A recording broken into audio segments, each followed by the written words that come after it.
แสงแวววาวเด่นอัคราวสว่างสวัยเสียงคลื่นราวหรือดีคืนนี้ข้าเปลี่ยวใจเหน็บหนาวสวงในแปลกชะไหนหาเศร้าวิญญา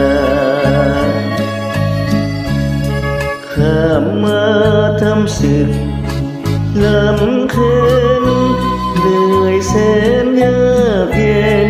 ไม่เว้นว่างเปล่าเพื่อสักเช้า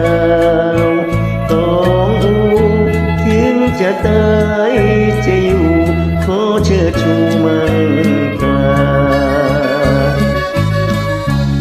ดวงใจขมอบตอมควัน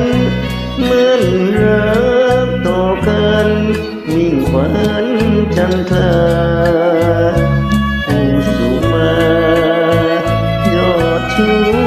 รักเจ้าเพียงเอ็นดูไว้เชิดชูดวงแดดไปรบอยู่แห่งไหนใจข้าหนึ่งถึงเจ้าเคยแล้วลมโชมแม่ข้ากลับมาเมืองแปลมองเลี้ยวแลแสนเปลี่ยวเปล่าไม่มีแต่เงาข้าเศร้าอะไรหัวใจแทบขา